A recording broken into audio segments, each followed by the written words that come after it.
Not to make too obvious a segue here, but the gay character you played on Last of Us it's an incredible episode of Great TV. arc. Thank you. That was like, it was a slow burn. And great segue.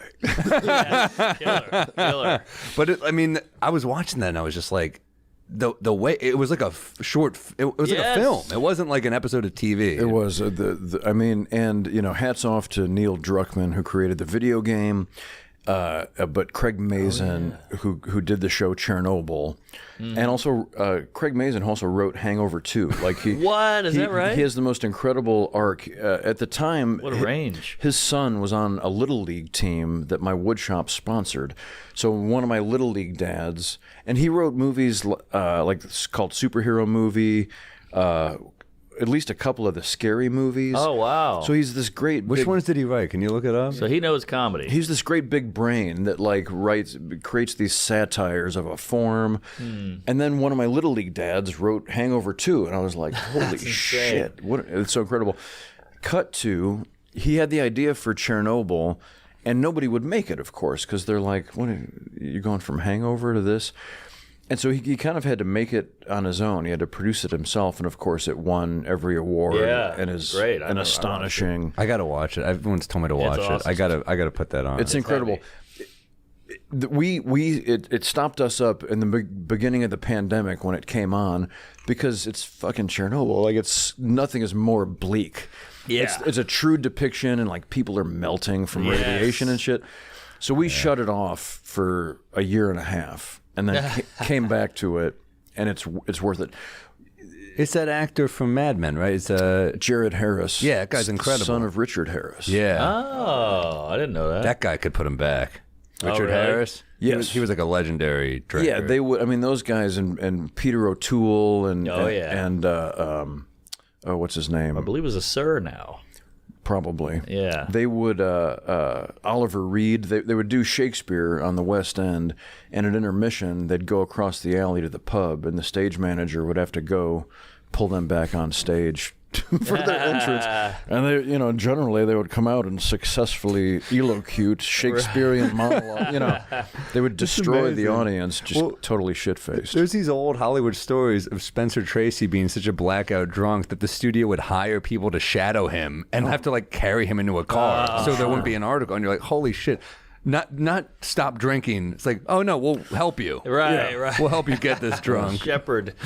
That's great. It's a crazy thing. Craig Mazin wrote that episode, and so I mean that, and I guess I'll tell. Well, no, I'm not going to. This wasn't in the video game, I assume. There wasn't a weird, it's random gay couple. It's touched upon. Oh, it is. Yeah, and most people breeze by. Like you had to really dig in deep to understand that they had a relationship. So. Here are some minor spoilers for the Last of Us video game. Please. Which I've never seen beyond seeing like stills of the character. You meet my character, and he's angry, and he has these interactions with the leads. Frank I think he's hung himself. And so you understand that they had a relationship. And you see Frank's writes a letter about there's something about a partnership, like it's intimated, and then also in Bill's bunker you find gay porn magazines, I think. So there are clues, and Frank talks about their being partners, but the letter that you find, it's really well done on Neil's part. It's angry. Like, right. It's like, fuck, I always fucking hated you. Like, I'm killing this is my suicide note. Ooh. And I hated you.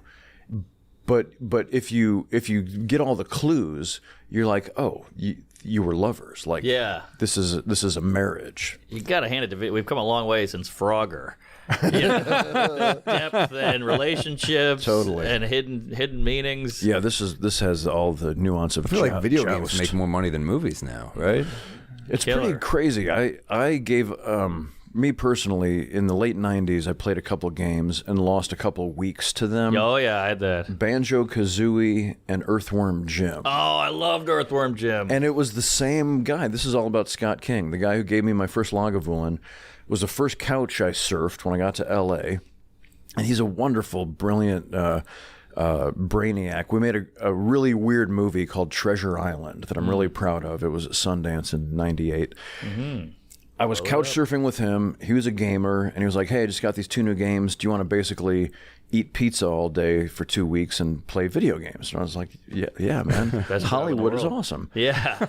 So we did, and we methodically beat each of the 2 games. Wow. And then at the end of those 2 weeks, I might as well have been masturbating for 2 weeks because I was like, that was amazing. And as soon as it's over, I was like, what the fuck did I do? I just lost 2 weeks of my life. This is pre-Megan Mullally. It is pre-Megan. Okay, yeah, because I can almost hear her vagina drying up. No. You Earthworm Jimming all day in your underwear. No, I met her a year or 2 later, and my life got very happy. Yeah, And I've never needed another PlayStation. Yeah, you talk about like it was a heroin phase. I did that for a while, and I got out of it. Then I met my wife. I'm very grateful. Yeah, I've had those lessons in life where I've had the opportunity to try something without getting arrested or killed, and enough to say, oh, I get it. I get why people throw their lives away on narcotics or video games or whatever it is. And for me, I have an addictive personality, so I'm thankfully able to say, all right, that's enough of that. Yeah. We were talking before you got here, Matt and I, about the episode you did of Last of Us, and it's like, first off, I think it's cool as hell that you don't see a lot of like badass gay characters on screen. Right. Like your character is like a survivalist badass, got a gun, got a camera set up. But then we were talking, we're like, was he gay, or did he know he was gay? Did he know he was gay, or does he show up and he's like, I'm lonely? Because I was thinking about it. I was watching with my girlfriend this episode, and I was kind of like, I don't know if I would be gay in this type of environment. Then by the end of the episode, I was like, oh, I would definitely have been gay. Right. Because it was like a meaningful relationship, and that's the only type of relationship you could have. Well, I mean, to sort of answer your intimated question, I think yes. He knew he was gay, but he was powerfully closeted. Yeah. You know, when the world still existed, that was part of his bitterness, was like he was going to be goddamned if he was going to be gay, because he didn't fit the stereotype, like, because he was also this badass. Mm-hmm. And that's how I felt so lucky to get the job, because they needed a guy who could use a shovel. And there's only 3 of us in Hollywood. Harrison Ford passed, and Jane Lynch was not available. And that's one of the 2 jokes that I've written. I've written 2 jokes. That's a great joke. Good joke. Since I became a humorist. Lesbian jokes, they always work.